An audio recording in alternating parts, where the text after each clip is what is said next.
I greet you friends, and I'm glad to be together again. Thank you for the passion with which you watch our documentaries. In today's documentary, we will talk about Stephen Hawking, the existence of parallel universes. It's absolutely possible that there are several worlds in which we've made different decisions, explains physicist Sean Carroll. The theory of parallel universes is one of the most interesting in physics, and some would argue that it could be just as interesting and metaphysically relevant.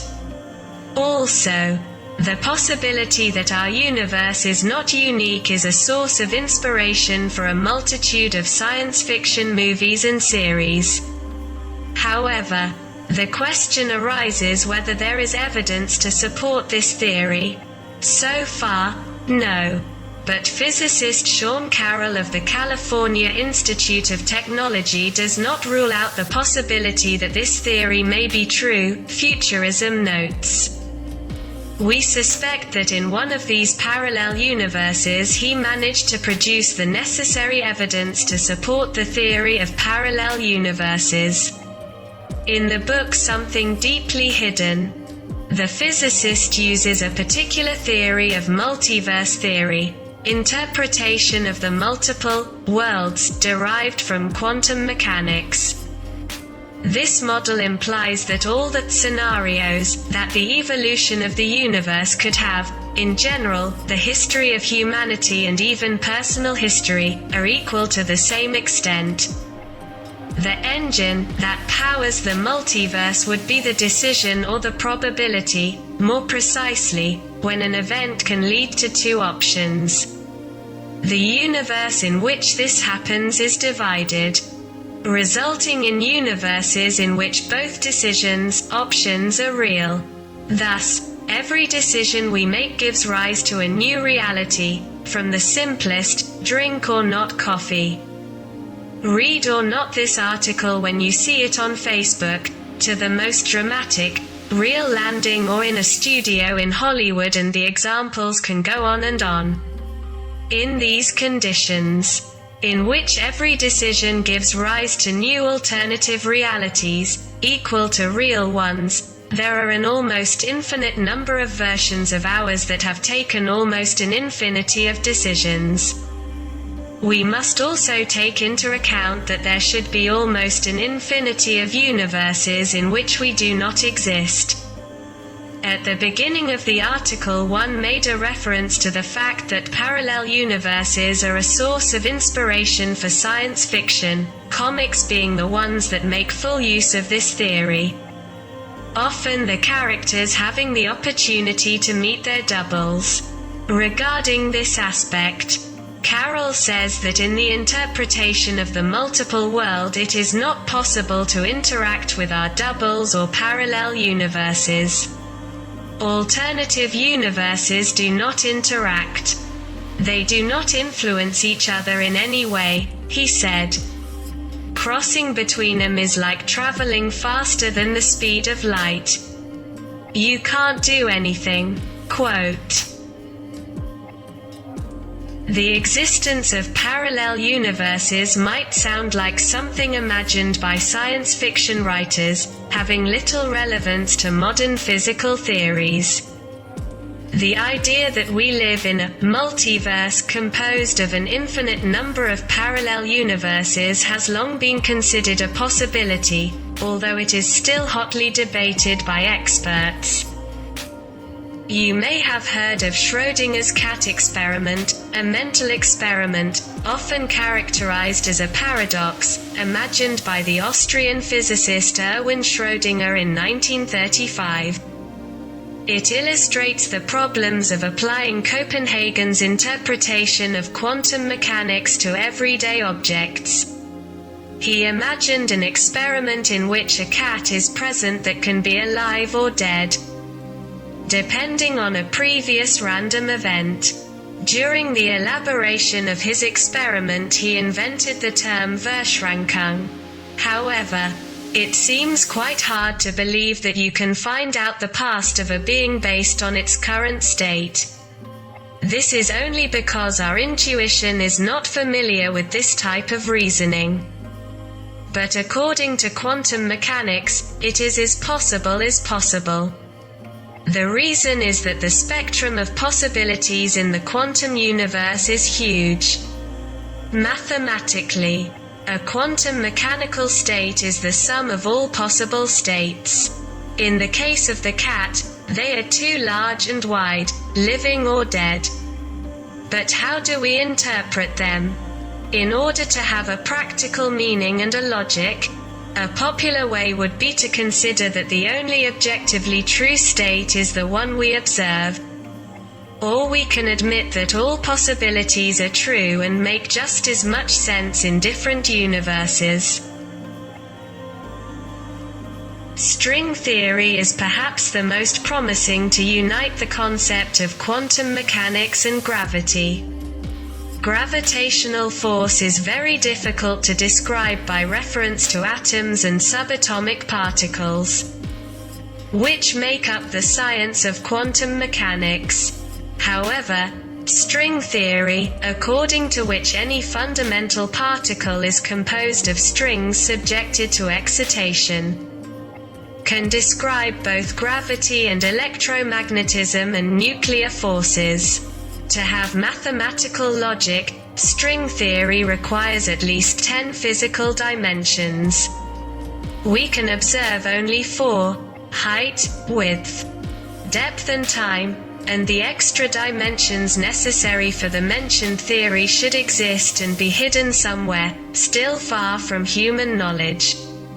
These should be somehow concentrated. And one of the problems with string theory is that there are many ways in which this concentration is possible. There are around 10,500 possibilities estimated by researchers. Each of these will result in different physical laws, such as different electron masses and gravitational constants. So far, they have not been tested.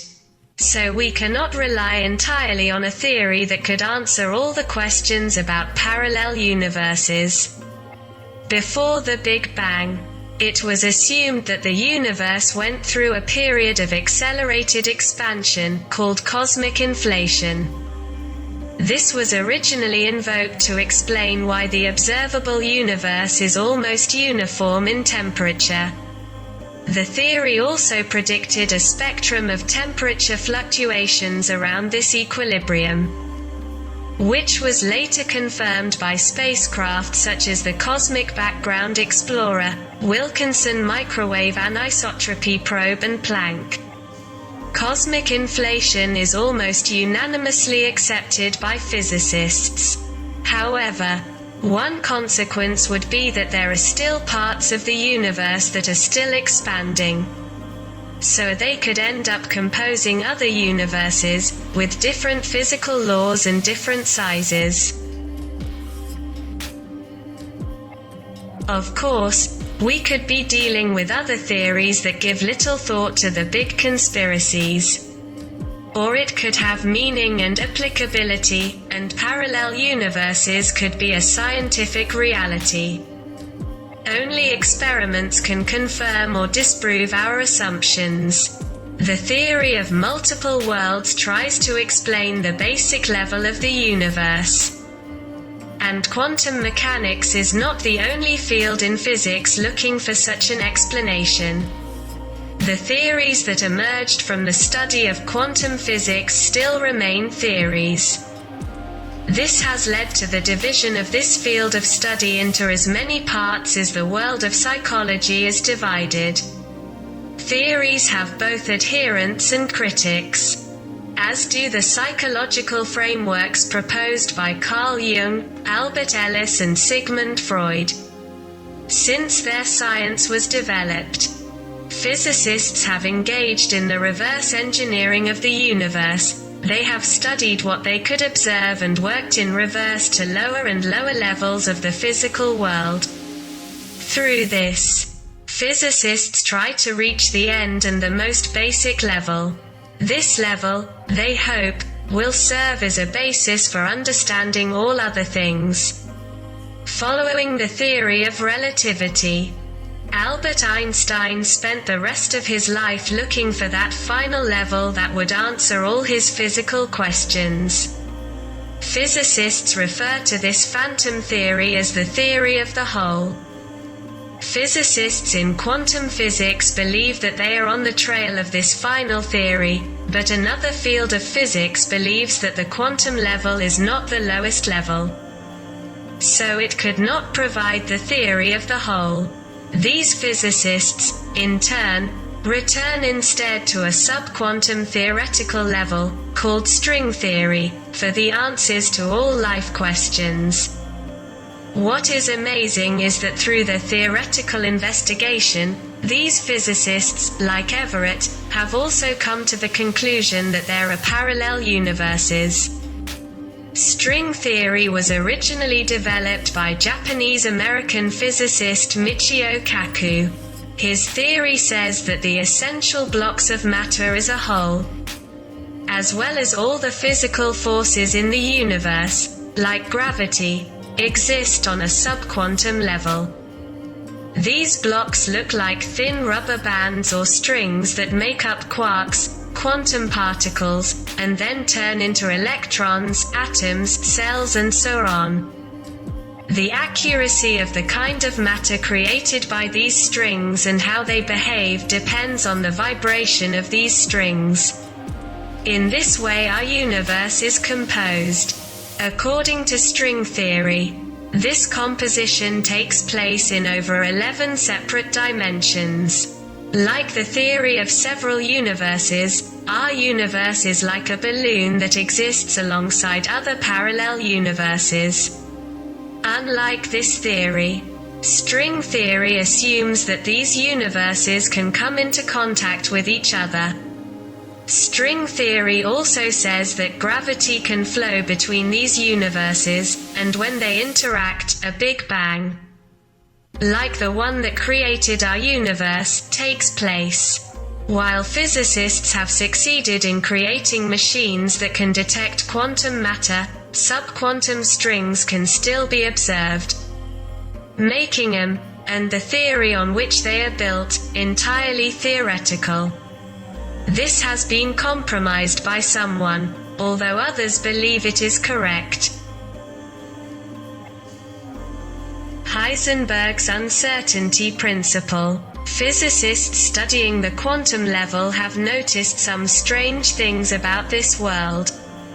For starters, the particles that exist at this level have a way of taking different shapes arbitrarily. For example, physicists have observed photons, small packets of light, that act as particles and waves. Even a single photon has this shape-shifting characteristic. Imagine that you would look and behave like a solid man when a friend looked at you subtly, but when he looked at you again, you would take on a gaseous form. This came to be known as Heisenberg's uncertainty principle.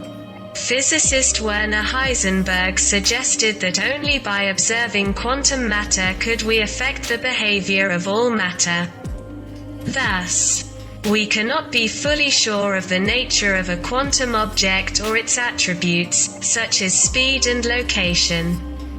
Represented by the Danish physicist Niels Bohr. This interpretation says that all quantum matter does not exist in one state or another, but in all possible states at the same time.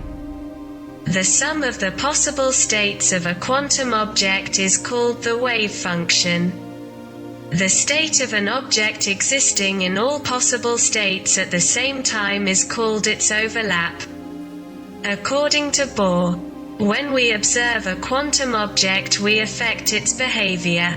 The observation breaks the overlap of the object and its essential forces to choose a single state from its wave function.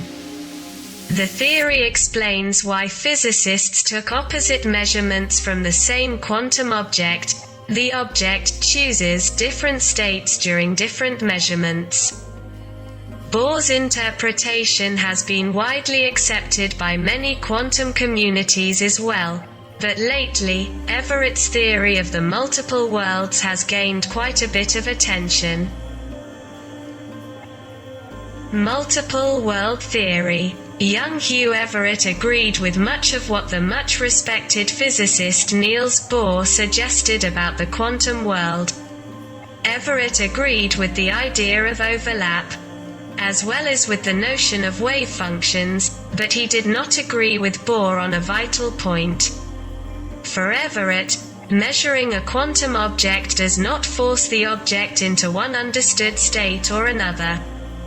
Instead, a measurement made of a quantum object causes a real division in the universe. The universe is literally duplicated, divided into a single universe for every possible measurement result. For example, let's say that the wave function of an object is both particle and wave. When a physicist measures the particle, there are two possible results. Either the object is measured as a particle, or as a wave. This distinction makes Everett's theory of the multiple worlds a competitor to Copenhagen's interpretation. As an explanation of quantum mechanics, when a physicist measures the object, the universe splits into two distinct universes so that each can accommodate the possible results. So, a scientist, in a universe, finds out that that object was measured as a particle. This also explains how a particle can be measured in several states. As disturbing as it sounds, Everett's interpretation of the multiple worlds has implications beyond the quantum level. If an action has more than one possible outcome, then, if Everett's theory is correct, the universe splits when the action happens. This is true even when a person chooses not to take any action. This means that if you have ever been in a situation where death was a possible outcome, then, in a universe parallel to ours, you are dead. Another worrying aspect of interpreting multiple worlds is that they undermine our concept of linear time. Imagine a timeline that shows the history of the Vietnam War. Rather than a straight line showing notable events progressing, a straight line based on the interpretation of the multiple worlds would show every possible outcome of each action taken. From there, every possible outcome of the action taken, as a result of the initial outcome, would be recorded below. In physics, the first to suggest the idea of the plurality of worlds was Brandon Carter. By extension, following the biochemical path, the possibility of an extraterrestrial life is not excluded at all. Of all the models that have followed Brandon Carter, the one proposed by George Ellis of South Africa is one of the most original. Our universe would be just a small sphere lost in the immensity of another sphere, the meta-universe. Much bigger than we could imagine. It could encompass a multitude of other spheres of the same type.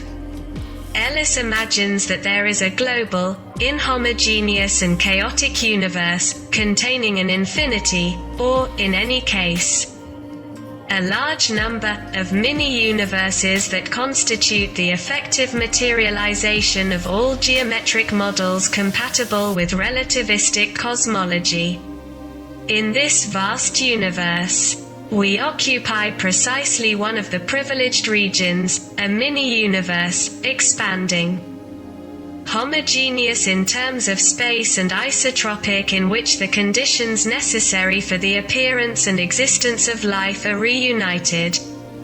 Any theory of calculating probabilities precludes this privileged place, Earth, in our case, from being unique. The problem of communication between these galactic civilizations is also related to the probability that the space and time that separates them are dimensions related to their scale. Such a conception cosmically transposes the Darwinian view of the terrestrial biological world, Ellis said. In other words, the Earthlings won a kind of lottery. But man is not the purpose of the universe that contains him, but is the absolute fruit of chance. The properties of the microbiosphere that contains us favor our existence.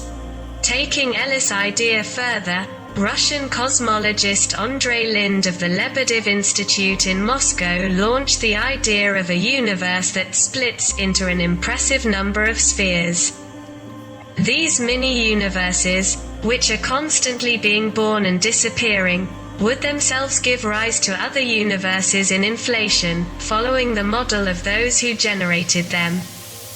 In these micro-universes, life would appear and disappear according to the same laws that favor it. At any time, cohabiting spheres conducive to the development of life and others characterized by sterility. The orgy of the inherent division of Lind's model is suspected to be repeated indefinitely. The universe he describes appears as not only a self-producing entity, but also an eternal one. Under these conditions, intelligent or super-intelligent beings existing in this infinity of microsystems could be considered as privileged. Another thesis is that of the American physicist Hugh Everett, who uses quantum mechanics, to which he transposes the paradoxes of appearances. From the microscopic world of atoms to the macroscopic world, to propose a model of the universe is hallucinatory as that of Lind. What does Everett postulate? That the universe splits in two as soon as this alternative exists. For example, when an atom changes its state. Two parallel universes could thus both house observers who would be doubled. More precisely, in parallel with the existence of the Earthlings, a parallel existence takes place, perfectly identical to ours, on a planet that would constitute the double of the Earth. Earthlings, in turn, would be the doubles of extraterrestrial beings. With this hypothesis, Everett moves from science to science fiction. But no laboratory experience allows us to reject this hypothesis. Even if it may seem surprising at first glance, the hypothesis of a frantic universe trying to divide should not surprise us. Obviously, according to this model, we live in a copy of a micro-universe whose characteristics, responding to the version of the anthropic principle, i.e. based on the existence of human beings, would have allowed our existence as observers. Everett's performance has given rise to much criticism. The first refers to the absence of experimental evidence for the existence of parallel universes, says Jacques Desmaret and Dominique Lambert in the book The Anthropic Principle. The multiple world hypothesis appears as an ad hoc hypothesis. So is an argument constructed from any kind of piece to justify a theory that we want to defend before verifying it. The theme of the plurality of worlds, the existence of a cyclical universe, in which the temporary component takes precedence over the spatial component.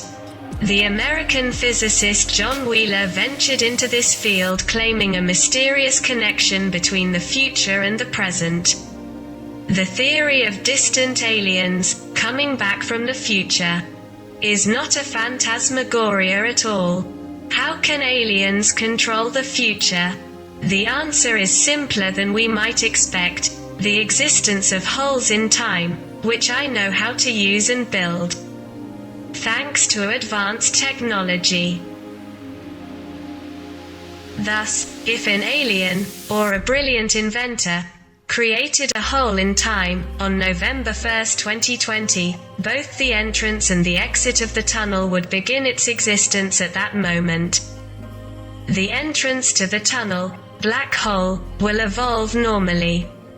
The output, by light, can remain fixed over time if it is printed at a speed equal to that of light. Thus, a year later, If an alien ship wanted to use the time tunnel, it would enter the black hole, which followed it in time, and come out through a stream of light, which is in another part of the time. At a point located on November 1, 2020. The aliens could not return later than the original date, the one in which the exit of the tunnel would be built.